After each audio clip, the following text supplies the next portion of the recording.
The vial of blood in my trembling hands caught the fluorescent light of the hospital lab, turning it into liquid rubies. But it wasn't the crimson that made my heart race. It was the faint double heartbeat I'd detected in my ultrasound just 20 minutes ago. One rapid flutter was mine. The other, slower, ancient, and impossibly strong, belonged to something that shouldn't exist. I pressed my palm against the cool steel of the lab counter, steadying myself against the revelation that had just rewritten every law of nature I understood. 6 weeks. 6 weeks since that night when Dante's fangs had pierced deeper than my throat, binding us in ways I was only beginning to comprehend. I was pregnant. Me, Trish Corvus, though no one in this sterile, fluorescent world knew that name. Here, under the harsh hospital lights and the suspicious gazes of colleagues who thought I worked too many night shifts, I was still Trish Callahan. Divorced. Ordinary. Human. The duality of my existence had never felt more like a death sentence than in this moment. Here, inside these antiseptic walls, I was the reliable phlebotomist who never missed a shift, a woman who drew blood from the living without flinching. To the public, I was the divorcée who'd escaped a toxic marriage and rebuilt her life one night shift at a time. But in the shadows, in the spaces between sunset and sunrise, I was the blood-bound mate of Dante Corvus, the immortal king who ruled the creatures that fed in darkness, a dhampir baby. I closed my eyes, tilting my head back against the cold tile wall.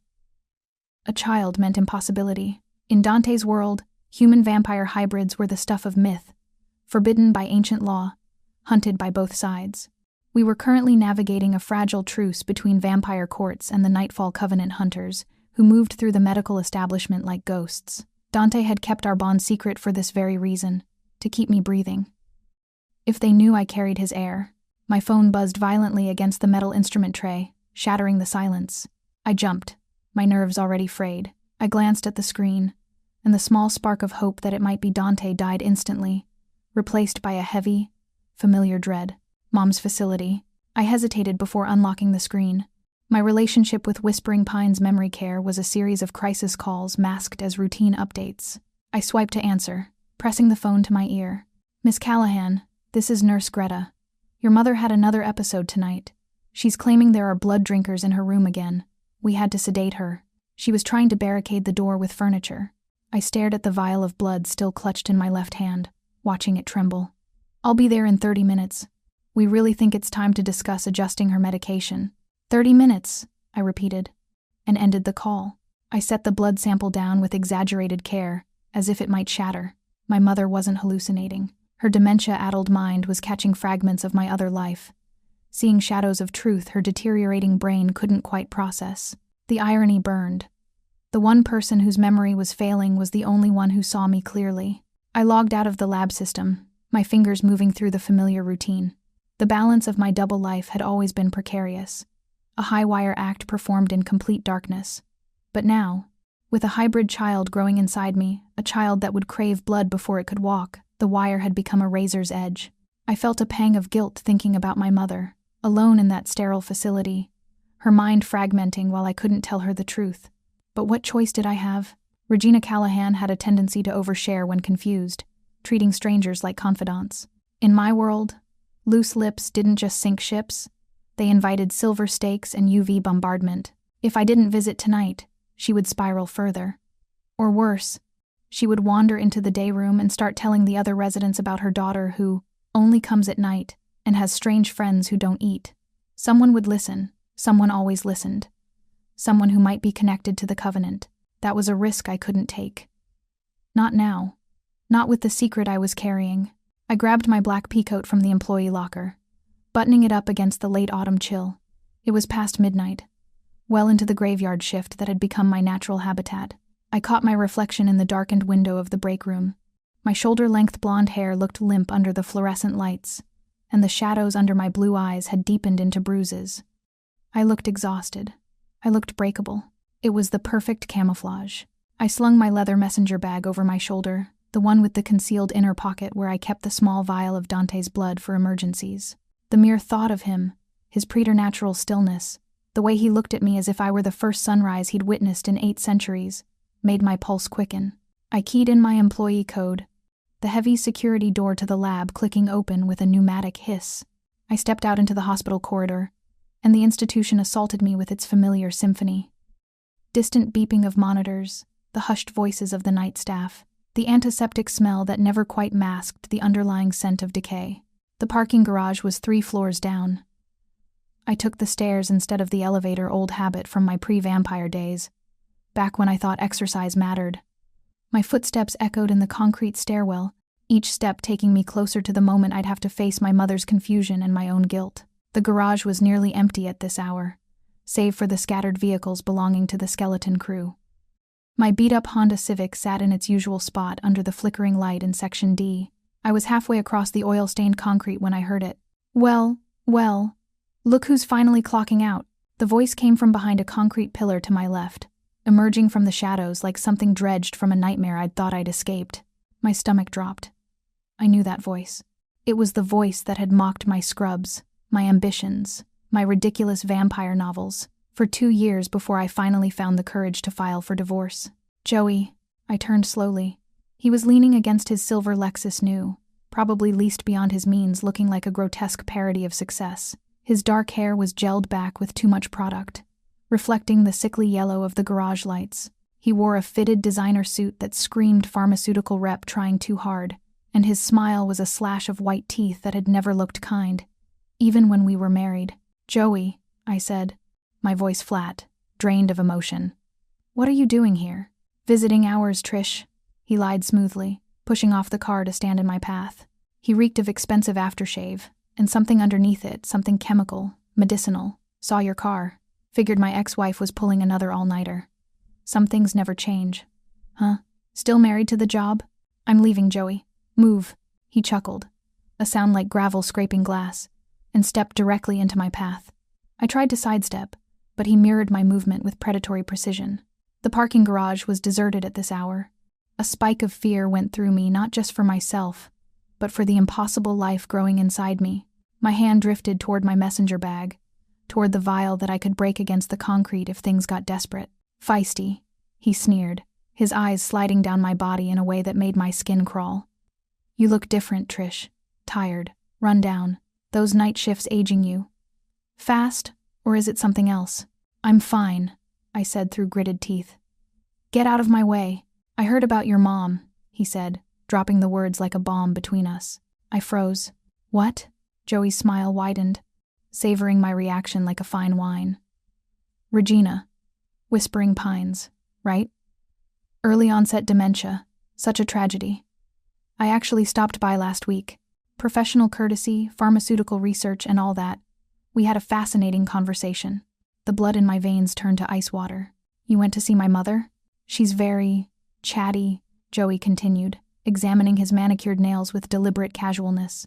Kept talking about her daughter who works strange hours. Has interesting friends who only visit after dark. Something about an old church basement you volunteer at? His eyes snapped to mine, and I saw something cold and calculated beneath the facade. You've been busy, Trish. Real busy for someone who claimed she needed space to find herself after the divorce. My mind raced. The sanctuary. My mother had described the sanctuary to Joey. She'd given him, "Still divorced?" Joey asked, his voice dripping with mock concern. He took another step closer, close enough that I could see the Nightfall Covenant insignia ring on his right hand, a silver band etched with symbols I'd only seen in Dante's ancient texts. Or have you found yourself a new man?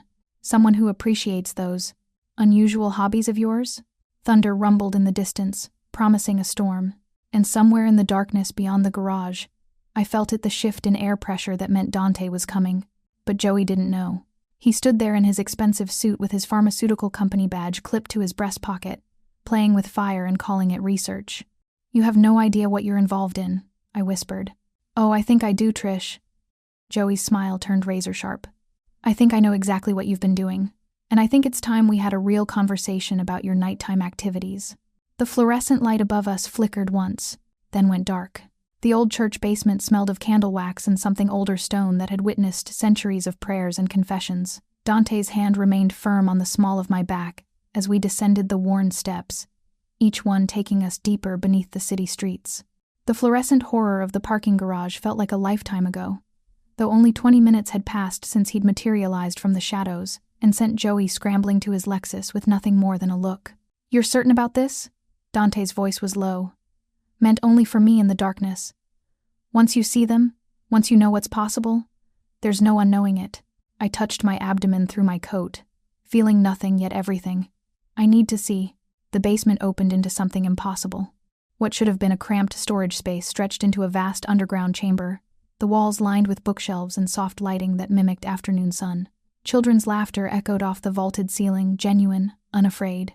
A girl of maybe 7 zipped past us with inhuman speed, her eyes flashing amber before she disappeared around a corner. Another child, this one a boy with Dante's same crimson irises, sat curled in a reading nook, his small fangs visible as he smiled at his picture book. "La familia grows," a voice said from the shadows, warm with an Italian lilt that softened the consonants. "And you bring me another miracle, mio signore." Sister Magda stepped into the light, and I found myself staring at a woman who defied every expectation. She was 70 in appearance, with deep-set eyes that held centuries of kindness, wearing a modified nun's habit in midnight blue. Her silver hair was tucked beneath a simple veil, and when she smiled at me, I saw the delicate points of fangs that somehow made her look more maternal, not less. "Trish," Dante said, his hand sliding to mine. "This is Sister Magda. She's been guardian of the sanctuary for 300 years. 287. Magda corrected gently, taking my free hand in both of hers. Her skin was cool but not cold, and her grip conveyed strength that her aged appearance belied. But who counts? Welcome, Kara. I have been waiting to meet the woman who taught our king to hope again." Her gaze dropped to my still flat stomach, and her smile widened. "And the child who will teach us all what is possible." I watched a small girl, maybe 4, playing with blocks that floated in midair around her, stacking them with telekinetic precision while humming to herself. "How many are there?" 17 at present, Magda said, pride evident in her tone. "Some are daywalkers, blessed with their human parents' tolerance for sun. Others have strength that rivals the oldest of us. Each one unique, each one impossible, each one very, very hunted." "The Covenant?" I asked, though I already knew the answer. Dante's jaw tightened. "Among others, the vampire courts view them as abominations. The Covenant sees them as weapons or test subjects. We are the only thing standing between these children and extinction." I watched the children play, my heart simultaneously soaring and breaking. This could be my child's future, protected, nurtured, but forever hiding. The girl with amber eyes raced past again, laughing as an older boy chased her, both of them moving too fast for human eyes to track properly. "I need to see my mother," I said suddenly, the weight of Joey's visit crushing down on me. "Tonight, before I left the hospital," Whispering Pines called. "She had another episode." Dante's expression darkened. "Trish, your mother is compromised." "I know." I pulled my hand from his, hating the necessity of what I was about to do. "But if she's talking about blood drinkers and night visitors, I need to assess the damage. Manage it before it spreads." The drive to Whispering Pines took 15 minutes, each one stretching like hours. Dante waited in the car while I approached the night reception desk, signing in with hands that had stopped trembling only through sheer force of will. The nurse, young, exhausted, barely glanced at me as she buzzed me through. "She's calmer now," the nurse said. "The sedative helped. She's in the day room watching old movies." I found my mother in a chair by the window, her silver hair uncombed, her cardigan buttoned wrong. She didn't look up when I approached, her attention fixed on a black and white film playing on mute. "Hi, Mom." No response. I sat beside her, waiting. 5 minutes passed before she turned to me, her blue eyes so like mine clouded with confusion. "Do I know you?" The words landed like physical blows, even though I'd heard them before. "It's Trish. Your daughter." "Oh." She studied my face with the intensity of someone trying to solve a puzzle with missing pieces. "You look tired. Are you eating enough? You always forget to eat when you're busy with your charity work." My heart stuttered. "What charity work, Mom?" "At the church. The basement." Her face brightened with a moment of clarity that I immediately distrusted. "That nice young man was asking about it." "Joey?" "No, that's not right. Joseph. He said he was doing research on community outreach programs. Such a polite boy. He brought me chocolates. Ice water flooded my veins." I forced my voice to remain steady. "When was Joseph here, Mom? Yesterday? Last week?" She waved a hand vaguely. "Time moves funny here. But he was very interested in your work with the children, the special children in the old church basement. I told him all about it, how proud I was that you were helping them." I stood abruptly, my chair scraping against linoleum. "I'll be right back, Mom." The nurse's station kept visitor logs. I flipped through the pages with shaking hands, and there it was, Joey Peterson, pharmaceutical research consultant, visiting Regina Callahan. Not once, not twice, 7 times in the last month. "I need to see your security footage," I told the night nurse. "From my mother's floor." All of Joseph Peterson's visits. 20 minutes later, I sat in the facility manager's office, watching my ex-husband systematically extract every detail of my secret life from my deteriorating mother. The footage was damning. Joey, patient and charming, asking gentle questions. Where did Trish volunteer? What were the children like? How did one get to the church basement? And my mother, so desperate to be helpful, describing everything. The entrance through the old cathedral on 5th Street, the blood wards that required permission to pass. Even God help us, the children themselves. On screen, Joey took meticulous notes on a tablet, not the behavior of a casual visitor, the behavior of someone building a dossier. I made it to the bathroom before I vomited, my body rejecting the truth along with my dinner. When I emerged, Dante was standing in the hallway, and from the look on his face, he'd already accessed the facility's systems and seen what I'd seen. "It's not your court," I whispered. "The leak. It's my mother. She's been feeding Joey information for weeks." Dante's hand cupped my face, his thumb brushing away tears I hadn't realized were falling. "This isn't your fault. I have to cut her off." The words tasted like betrayal. Complete isolation. No visitors except me, and even then, supervised. "I have to treat my own mother like a security risk. Or," Dante said quietly, "we use this." I looked up at him, seeing the ancient strategist beneath the concerned lover. Use her? She's already told him about the sanctuary. The damage is done. But what if we feed her information? Let Joey think he's still gathering intelligence when really, we're controlling what he learns? In the day room, my mother had fallen asleep in her chair, her face peaceful in a way it never was when she was awake and confused. I watched her chest rise and fall. This woman who'd raised me alone after my father left, who'd worked double shifts to keep me fed, who was now a weapon being used against everything I loved. "We make her the bait," I said, my voice hollow. "We turn my mother into a double agent who doesn't even know she's playing the game." Dante's silence was answer enough. I walked back to my mother's chair and kissed her forehead gently. She stirred but didn't wake. When I pulled back, there were no more tears. Only the cold, terrible clarity of someone who'd just learned that love and survival sometimes required the same thing. The death of who you used to be. Dante's penthouse occupied the top 3 floors of a building that didn't officially exist on any city map. Floor-to-ceiling windows overlooked the glittering sprawl of the city, but I knew the glass was reinforced with something that made bulletproof seem quaint. I stood at one of those windows now, watching my reflection superimposed over the city lights, and tried not to focus on how my eyes had flashed silver just for a second when I'd caught the scent of the blood wine Dante kept in crystal decanters. "You need to eat," Dante said from behind me, his voice careful. He'd been watching me with that same cautious intensity since we'd left Whispering Pines 3 hours ago. "I'm not hungry." The lie tasted metallic on my tongue. I was starving, but not for food. The raw steak he'd offered me earlier had smelled divine, in a way that made my human brain recoil even as my mouth watered. "We need to talk about the hospital gala next week. Joey will be there. Pharmaceutical reps always attend. It's the perfect opportunity to..." "You're not going." I turned from the window, finding Dante standing in the center of his war room because that's what this space had become, with maps and surveillance feeds covering every surface. "Excuse me?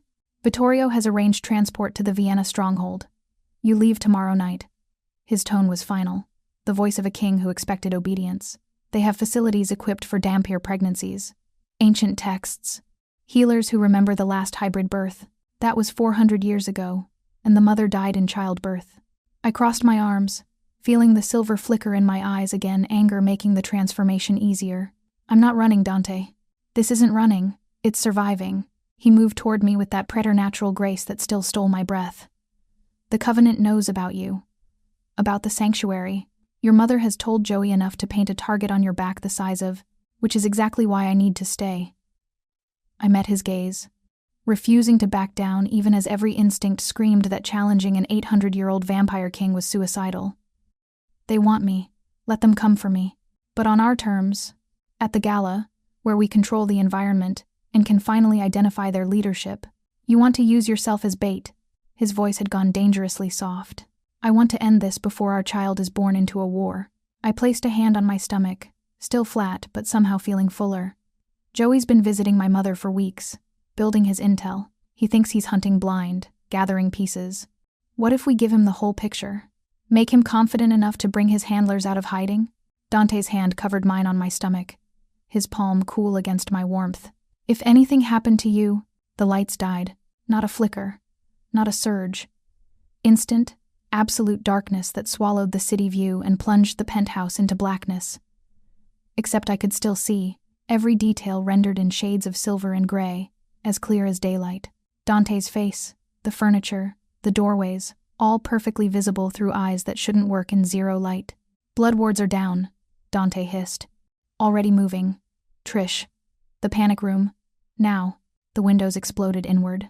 Not shattered, exploded, as UV grenades arced through the openings and detonated in bursts of artificial sunlight that sent Dante reeling backward with a sound of pure agony. I smelled burning flesh, saw smoke rising from his exposed skin as he threw up an arm to shield his face. Targets acquired. The voice came from the shattered windows as black-clad figures rappelled down from the roof. Military precision, blessed silver weapons gleaming in their hands. Capture the woman. Kill everything else. I ran. Not toward the panic room like Dante had ordered, but toward him, grabbing his arm and hauling him behind a concrete support column as another UV burst painted the room in searing light. His skin was blistering, healing and burning again in continuous cycle. Vittorio! Dante's roar shook the walls. The response came as a door I'd never noticed burst open, and a platinum-haired figure emerged, moving faster than my hybrid eyes could track. Vittorio was all sharp angles and cold beauty, his Italian accent thick as he snarled orders in a language I didn't recognize. He fired twice, not bullets, but something that made the air itself scream, and 2 operatives dropped. Get her to the chamber, Vittorio shouted, already moving to intercept 3 more attackers. I'll hold. The blessed silver bullet took him in the shoulder, spinning him around. He hit the marble floor hard, smoke rising from the wound that wouldn't close, wouldn't heal. The operative who'd shot him, a man with a scarred face that looked like it had survived a vampire's claws, advanced with methodical purpose. I didn't think. I grabbed the crystal decanter of blood wine and hurled it. My aim was perfect. Impossibly perfect. The heavy crystal connecting with Scarface's temple and dropping him like a stone. The scent of spilled blood hit my nostrils, and my mouth flooded with venom I didn't know I could produce. Go! Dante shoved me toward a panel in the wall that slid open, revealing a steel-reinforced chamber. Lock it. Don't open it for anyone but me. I stumbled into the chamber as more UV grenades detonated behind me.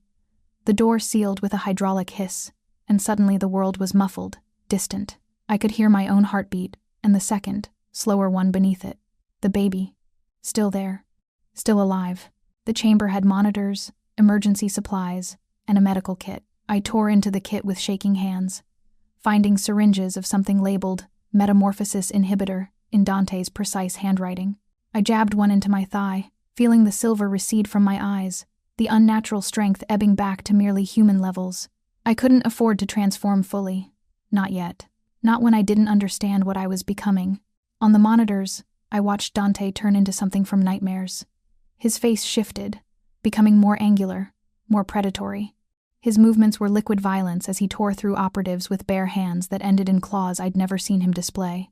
Vittorio, wounded but still fighting, moved in perfect synchronization with his king, both of them ancient predators dealing death to those who'd brought light into their darkness. It was over in 4 minutes. I counted every second. When Dante opened the chamber door, he was covered in blood that wasn't his. His eyes met mine, and I saw the war there, the relief that I was alive, battling with rage that I'd been endangered at all. Vittorio? I asked. Alive. Healing. Dante pulled me from the chamber, his hands checking me for injuries with desperate thoroughness. Are you hurt? Did any of them touch you? I'm fine. I looked past him to the carnage. 6 bodies, all Nightfall Covenant, based on the silver crosses around their necks. We need to search them. Now, before cleanup. I found it on Scarface, a waterproof tactical pouch containing photographs. My mother, smiling in the Whispering Pines day room, the sanctuary entrance, Sister Magda with the children, and me. Dozens of photos of me, leaving the hospital, entering this building, even one taken through the penthouse windows before they'd been shattered. But it was the documents underneath that made my blood ice over. Medical research, genetic sequencing, a proposal titled Project Extinction, weaponizing dhampir blood components for species-specific bioterrorism. They didn't just want to capture me. They wanted to harvest my child's blood and turn it into a weapon that would make vampires unable to feed, starving entire bloodlines into extinction. The gala, I said, my voice steady despite the horror. Joey will be there. He'll be reporting to someone. We plant a tracker on him. Follow him back to whoever's running this operation. Dante took the documents from my trembling hands, his expression carved from stone. You're asking me to let you walk into a room with the people who want to dissect our child. I'm telling you it's the only way to find them all before they come for the sanctuary. I met his eyes, letting him see the silver flickering in mine again as the inhibitor wore off. I'm not running to Vienna. I'm not hiding. I'm becoming whatever I need to be to protect our family. All of it. Vittorio appeared in the doorway, his shoulder already healing now that the silver had been removed. The tracker, it can be done. Blood magic, untraceable by their technology. But, Principessa, his dark eyes found mine. Once you wear it, you become the hunter. No more protection. No more safety. Only the kill. I looked at the photos scattered across Dante's war room floor. My mother's confused smile. The innocent children playing in the sanctuary. The future I was carrying inside me. Then I'll be the hunter, I said. Set it up. The deep red gown hung like liquid silk against my skin, the empire waist cunningly disguising the barely there curve of my stomach. I studied my reflection in the penthouse bathroom, watching my own eyes for any trace of silver. The metamorphosis inhibitor injections were holding, but I could feel the hybrid nature prowling beneath my skin like a caged animal waiting for release. It's beautiful, Vittorio said from the doorway, his shoulder fully healed now, no trace of the blessed silver wound remaining. He held out a slim velvet box. And this will complete the ensemble. The medical ID bracelet inside looked innocuous rose gold to match my jewelry, engraved with standard allergy information. But when Vittorio clasped it around my wrist, I felt the subtle warmth of blood magic activating against my pulse point. The tracker is keyed to his genetic signature, Vittorio explained, his Italian accent softening the harsh reality of what we were doing. The moment you make contact skin to skin, even through fabric it will transfer. Invisible, undetectable by any technology they possess. It will lead us straight to their nest. I touched the bracelet, feeling the magic hum beneath my fingertips. And if he doesn't show, he'll show. Dante emerged from the shadows wearing a charcoal suit that made him look every inch the wealthy hematologist he was pretending to be. Men like Joey can't resist the opportunity to gloat, especially not in front of an audience. The hospital grand ballroom glittered with false charity and real ambition. I recognized half the attendees, doctors, administrators, pharmaceutical reps who haunted the corridors during their sales pitches. The other half were strangers with faces too perfect, movements too fluid. Dante's people, wearing human skin like expensive suits. I spotted Nurse Bethany working the champagne table, her red hair catching the light as she laughed with a surgeon I knew was actually a vampire old enough to remember the French Revolution. The security guards at each exit moved with predatory awareness that had nothing to do with their official duties. We'd turned my workplace into a hunting ground, and no one knew except the hunters. Trish, hospital administrator Phyllis, descended on me with the enthusiasm of someone who'd organized this entire event. You look stunning, and I see you're wearing the sponsor bracelet, isn't it lovely? The pharmaceutical company donated them for all our key staff members. I smiled, touching the tracker with my free hand. It's perfect. That's when I saw him. Joey entered through the main doors with a woman on his arm, brunette, athletic, with eyes that swept the room in tactical assessment before she pasted on a social smile. Vanessa, according to the intel Vittorio had gathered. Pharmaceutical rep by day, Nightfall Covenant operative by night. Her hand rested possessively on Joey's arm, but I noticed the slight bulge at her hip that suggested a concealed weapon. Showtime, I murmured, and started across the ballroom floor. Joey's face when he spotted me was everything I'd expected, surprise, giving way to smugness, overlaid with something hungry that made my skin crawl. He met me halfway, Vanessa a silent shadow at his side. Trish. My name in his mouth sounded like ownership. Didn't expect to see you at these things. Thought you preferred the night shift. Professional development, I said smoothly, extending my hand in greeting. Joey. It's been a while. He took my hand, holding it too long, his thumb brushing the inside of my wrist where the tracker waited. The transfer was instant. I felt the magic leap from my bracelet like static electricity. Joey flinched slightly but didn't let go. "This is Vanessa," he said, finally releasing me. "My girlfriend. Vanessa, this is my ex-wife, the phlebotomist." The dismissal in his tone was deliberate. Vanessa's handshake was brief, professional, her eyes cataloging every detail of my appearance with clinical precision. "Lovely to meet you," I lied. "I hope you both enjoy the evening." I walked away before my control could slip, before the silver could flash in my eyes and give away everything I was becoming. In my ear, the nearly invisible comm device crackled to life. "Tracker active," Vittorio's voice whispered. "We have him." I accepted a glass of sparkling water from a passing waiter vampire, judging by the cold precision of his movements, and positioned myself near the windows where I could monitor the room. Dante entered exactly 15 minutes later, fashionably late, drawing attention without seeming to seek it. Our eyes met across the crowded space, and I saw the question there. "Are you okay?" I nodded, barely perceptible. Then Joey moved. Through the crowd, past the buffet tables, toward a service corridor that led to the hospital's older wings. Vanessa followed 3 steps behind, her hand now clearly on her concealed weapon. On my phone, disguised as social media scrolling, I watched the tracking app as they descended 2 levels. "They're heading for the old chapel," I breathed into the comm. "The basement level that's been closed for renovations." "Audio is live," Vittorio confirmed. "We're recording everything."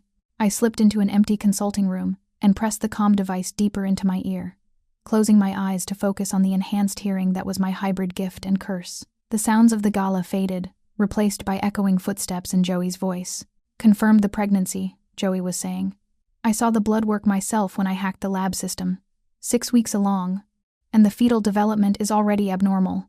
Accelerated growth, unusual markers in the genetic sequencing, and the mother, a new voice, male, with an accent I couldn't place, older, authority, exhibiting early transformation symptoms, enhanced senses, occasional eye color change, unusual strength. The dhampir pregnancy is triggering hybrid development in the human host, exactly as the research predicted." My hand went to my stomach, pressing against the gown's silk. They'd been watching me even more closely than I'd realized. "The sanctuary location is confirmed?" the authoritative voice asked. "Yes, sir. The old woman Trish's mother gave us everything. Entry points, ward structures, even the daily schedule for the children." Joey's laugh made me flinch. "Dementia makes people so helpful. She thinks she's assisting with her daughter's charity work. Keeps telling me how proud she is. And she has no idea she's condemning them all." Vanessa's voice clinical and cold. Beautiful irony. "When do we move?" Joey again, eager now. "The crimson moon is in 5 days," the authoritative voice said. "Their powers will be weakened, their rituals leaving them vulnerable. We hit the sanctuary with full force. Capture the children for the blood harvest. Kill the adults. And most importantly, acquire the pregnant human. Her child's blood is the key to Project Extinction." I heard myself make a sound small, wounded, and forced it back down. "What about Trish's mother?" Joey asked. "She's a loose end. Let the old woman live." The authority voice held dark amusement. "Her deteriorating mind will be blamed for any inconsistencies. Besides, watching Trish realize her own mother led us to her child. That will be its own reward." Joey laughed again. And this time I heard the cruelty I'd been too young to recognize when I'd married him. Putting the old bat to good use before her brain completely rots. Trish always did have a bleeding heart. It'll be what kills her. The comm device felt hot against my ear. My vision tunneled, silver bleeding into the edges despite the inhibitor. Across the gala floor, Dante's head snapped toward me. He'd felt it, the surge of hybrid rage flooding my system. "Continue monitoring," I whispered into the comm, my voice barely recognizable. "I need to hear all of it." Vittorio's hesitation crackled through. "Principessa, your vitals are spiking," I said. "Continue." For the next 20 minutes, I stood in that consulting room and listened to them plan the murder of children, the weaponization of my unborn baby's blood, and the systematic extinction of an entire species.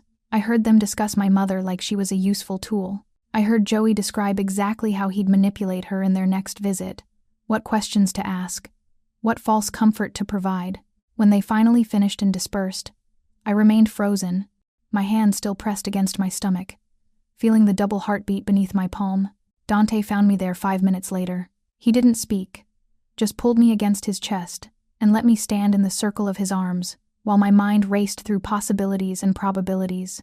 "They're coming for the sanctuary during the crimson moon," I finally said, my voice steady despite the rage crystallizing in my veins. 5 days from now, we evacuate, Dante said immediately. "Move the children to the Vienna stronghold, collapse the wards, abandon." "No." I pulled back to look at him, letting him see the silver fully manifest in my eyes now. "We don't run. We don't hide. We turn the sanctuary into exactly what they think it is, a trap. But not for us, for them. Trish, they want a blood harvest during the crimson moon? We'll give them one." My hand found his, squeezing hard enough that a human would have flinched. "But it won't be the children's blood that gets spilled. It'll be theirs." In the ballroom beyond, the gala continued, oblivious. Joey was probably back by now, playing the charming pharmaceutical rep, secure in his belief that he was hunting blind prey. He had no idea the prey had just become the predator, and I was done pretending to be human. 3 nights before the crimson moon, I watched Sister Magda shepherd the last of the hybrid children through the blood wards and into Dante's secondary fortress. The little girl with amber eyes, Lucia, clung to the elderly vampire's hand, her face pressed against the modified habit. "Will we come back?" Lucia asked, her voice small in the cavernous sanctuary. "Yes, Bambina," Sister Magda promised, though her ancient eyes met mine over the child's head. "When it's safe. If we survived the next 72 hours.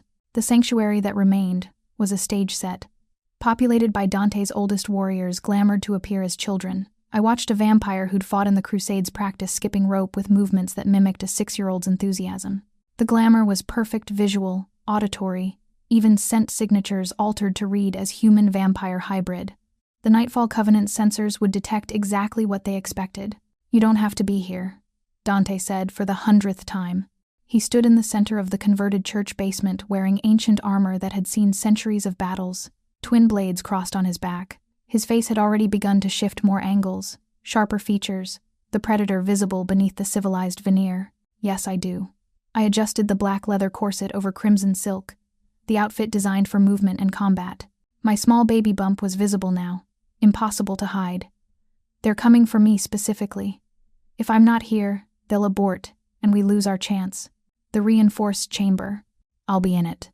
With Vittorio on guard duty, I touched his face, feeling the transformation roughening his skin.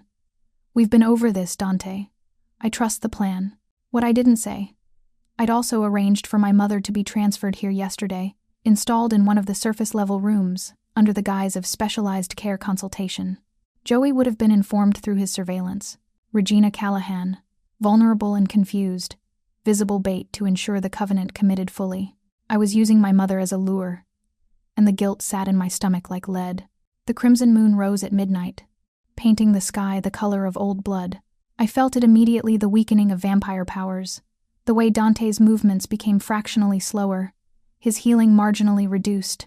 Throughout the sanctuary, his warriors felt it too, the ancient lunar phenomenon that made even the oldest of them vulnerable. But the moon's power cut both ways. In the hidden tunnels beneath the sanctuary, blood rituals were being prepared. Dante's most powerful vampires waited in darkness, trading temporary weakness for the element of surprise. "They're coming," Vittorio said from his position by the reinforced chamber door. His platinum hair caught the emergency lighting, and I noticed his hand rested on a weapon I couldn't name. Thermal imaging shows 50 hostiles, 2 blocks out and closing. I stepped into the chamber, feeling the wards engage as Vittorio sealed me inside. Monitors showed every angle of the sanctuary. I watched the glamoured children continue their innocent activities, reading, playing, sleeping. I watched Sister Magda, who'd refused evacuation, sit in her chair near the entrance, rosary in hand. And I watched my mother in her room upstairs, staring at the wall, her silver hair uncombed, completely unaware that she was the reason everyone she loved was in danger. The breach came at 12:47 a.m. 50 Nightfall Covenant operatives hit the sanctuary from 4 directions simultaneously: doors, windows, even through the weakened blood wards, using ritual magic that made my teeth ache. They moved with military precision, UV weapons raised, tranquilizer guns loaded with darts designed to capture, not kill. "Targets acquired," the lead operative barked. "Children in main chamber, adult female, elderly, 2nd floor." No sign of primary target. The first child dropped his glamour. One moment, a sleeping 7-year-old boy. The next, a warrior who'd survived the fall of Rome, moving with speed that made the Crimson Moon's weakening irrelevant against humans. The operative's scream was cut short. Chaos erupted. Glamours fell like shattered glass as vampire warriors revealed themselves, turning the Covenant's surgical strike into a bloodbath. UV grenades detonated uselessly. We'd rigged the sanctuary's lighting to absorb and disperse the radiation. Blessed silver weapons found their marks, but we'd planned for casualties. The Covenant's second wave adapted quickly.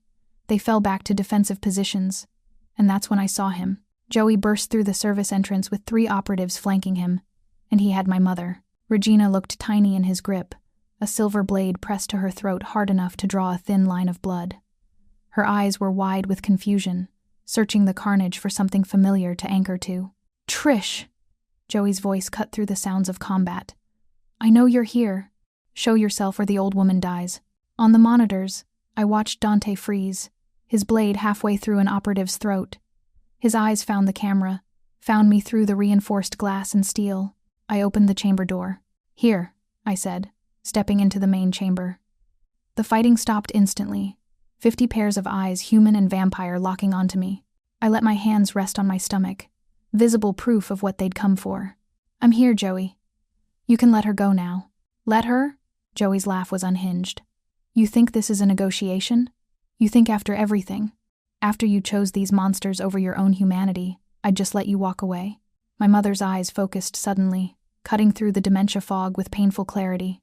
"Trish, baby, what's happening? Why are there?" She saw the bodies, the blood, Dante standing in his armor with blades still dripping. "What are you?" "Choose," Joey commanded, pressing the blade harder. "Your monster or your mother. Walk out of here with me. Let us study that thing you're carrying, and we let Regina live. Stay with the bloodsuckers." And I open her throat. "You have 10 seconds. I looked at my mother, really looked at her. I saw the woman who'd raised me alone, who'd worked doubles to keep me fed, who'd taught me that protecting the innocent was the only thing that mattered. I also saw the woman whose deteriorating mind had described the sanctuary's location to Joey, who'd given him the children's schedules, who'd enabled this attack through confusion and misplaced trust. "Trish, please," Regina begged, her clarity holding. "Go with him. Save yourself and the baby. I'm old. I'm sick. I don't even remember most days. That woman hasn't been my mother for 2 years, I said, my voice carrying across the silent chamber. I felt my eyes shift to silver, felt the hybrid nature rising. Dementia took her. You're holding a stranger, Joey. A stranger whose failing mind you've been exploiting for weeks.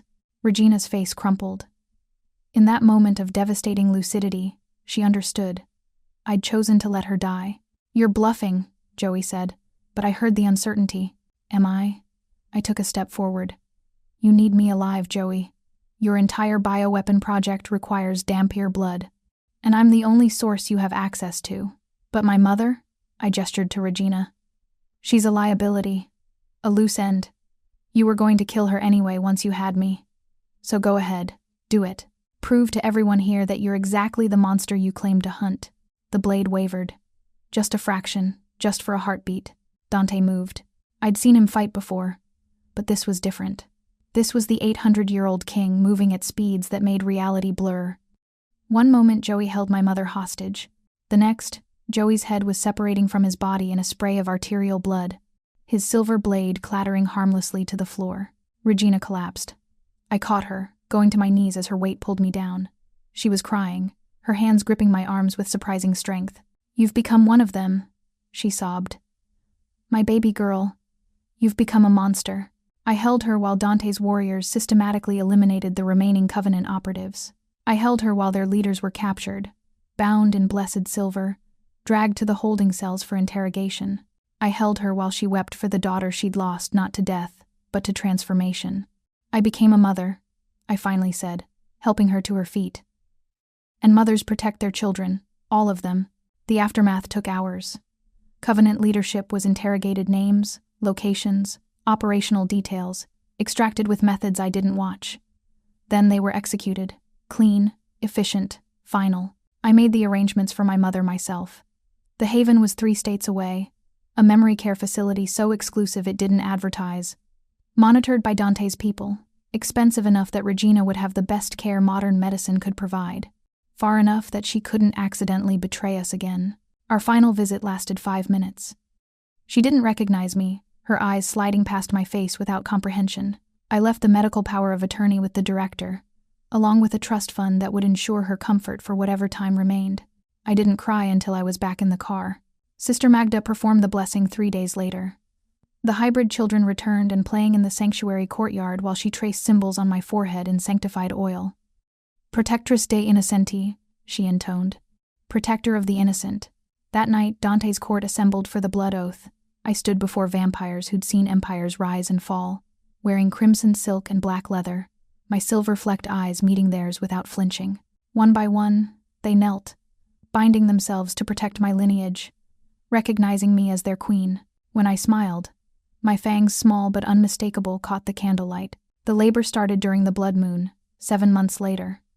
Contractions that felt like my body was being torn apart and remade simultaneously.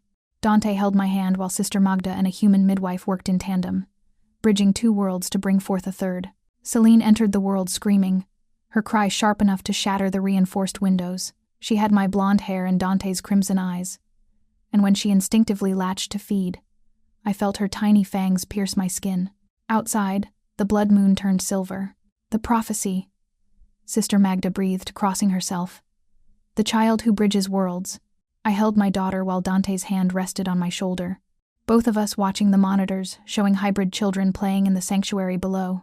A new family, a new dynasty, a new world where human and vampire could create something beautiful instead of monstrous. My phone buzzed. A report from the Haven. Regina Callahan, late-stage dementia. Peaceful, no longer remembering she'd ever had a daughter. I looked at my reflection in the darkened window, blonde hair, silver eyes, visible fangs when I smiled, holding a hybrid child who would change everything. Still divorced? I whispered to my reflection. I smiled, letting the fangs show fully. No, I'm a widow. And a queen.